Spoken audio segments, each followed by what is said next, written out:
എല്ലാവർക്കും ഞങ്ങളുടെ അമ്മയും വീടും എന്ന ഈ ചെറിയ വ്ളോഗിലേക്ക് സ്വാഗതം. ഇന്ന് ഞാൻ നിങ്ങളെ പരിചയപ്പെടുത്തുന്നത് ഞങ്ങളുടെ വീട്ടിലെ റംബൂട്ടാൻ ചെടിയാണിത്. ഇപ്പോൾ നമുക്ക് കായൊന്നുമില്ല. ഞാൻ അടുത്തതായി പരിചയപ്പെടുത്തുന്നത് സീതപ്പഴത്തിന്റെ ചെടിയാണ്. പിന്നെ അത് അമ്മ ഒരു കായൊക്കെ ഉള്ളതുകൊണ്ട് ഇനി ഞാനും പൊന്നുട്ടിയും കൂടി പോകുന്നത് ഞങ്ങളുടെ മഞ്ഞൾ കുറച്ച് സ്ഥലത്ത്, കൂടുതൽ സ്ഥലത്ത് തന്നെ മഞ്ഞൾ കൃഷി ചെയ്തിട്ടുണ്ട്. ആ മഞ്ഞളാണ് ഈ കാണുന്നതൊക്കെ. ഞങ്ങൾക്ക് ഒരു 4 കൊല്ലം വെച്ച് ഇതുവരെ മഞ്ഞൾ വാങ്ങിക്കേണ്ടി വന്നിട്ടില്ല. ഇത് പൊടിച്ച പൊടി.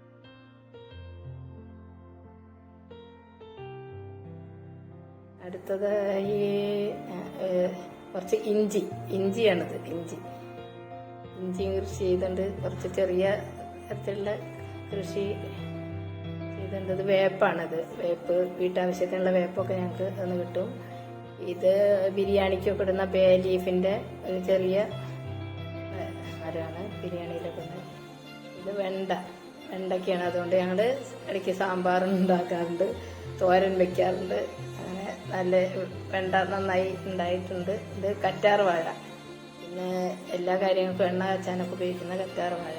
ഇത് സാമ്പാർ ചീര എന്ന് പറയുന്ന ഒരു ചീരയാണ്.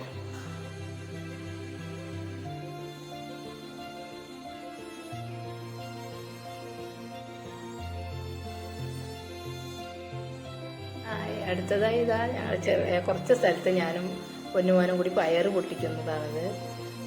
ഉണ്ണിക്കുട്ടതാ പയറ് പൊട്ടിക്കുന്നതൊക്കെ മേടിക്കുന്നുണ്ട്. നല്ല തരം പയറാണിത്.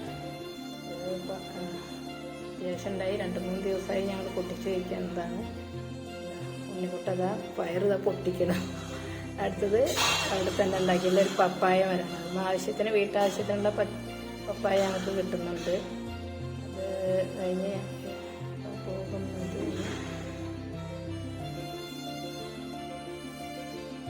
അടുത്തത് ചീര ഗ്രോ ബാഗിൽ കുറച്ച് ചീരയുടെ വിത്ത് ഭാവി ഉണ്ടായതാണത്. മുരിങ്ങ അത്യാവശ്യത്തിന് വീട്ടാവശ്യത്തിനുണ്ടായില്ല. മുരിങ്ങര എല്ലാം കൊണ്ടും നല്ലതാണല്ലോ. അടുത്തത് ഞങ്ങളുടെ തോട്ടത്തിലുള്ള വാഴയാണ്. ഞാലിപ്പൂവൻ വാഴപ്പഴമാണ് വെക്കുന്നത്. ഇനി പറമ്പിലേക്ക് പോയാൽ പേരയാണ്. ഇപ്പോൾ പേരയമ്മ കായില്ല, പക്ഷെ ധാരാളം പേരയ്ക്ക് ഉണ്ടായിട്ടുള്ള നല്ല തരം പേരയാണ്.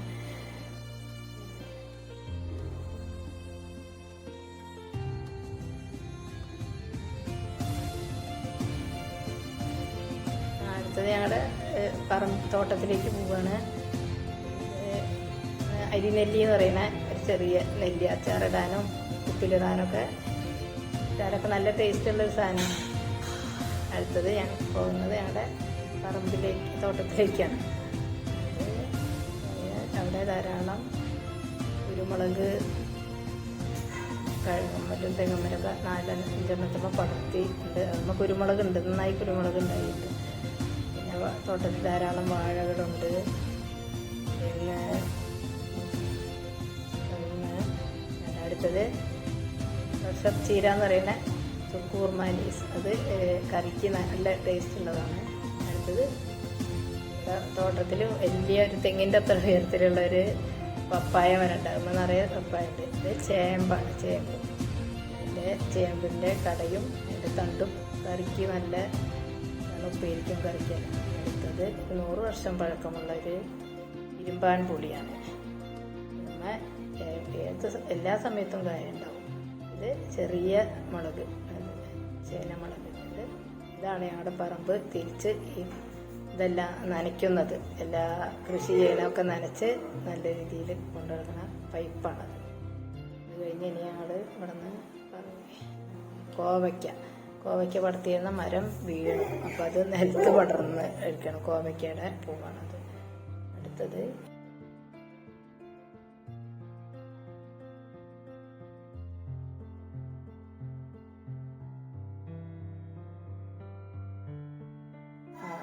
മുറ്റത്ത് നിന്നാൽ തന്നെ പൊട്ടിക്കാവുന്ന രീതിയിൽ നല്ലൊരു വേപ്പിൻ ഇത്. അപ്പോൾ കറികൾക്ക് അവിടെ നിന്ന് തന്നെ പൊട്ടിക്കാം. പിന്നെ ചീര, അത്യാവശ്യം ചീര, വെണ്ട എല്ലാം ഉണ്ട്.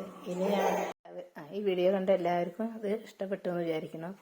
ഇത് കണ്ട എല്ലാവർക്കും എൻ്റെ നന്ദി.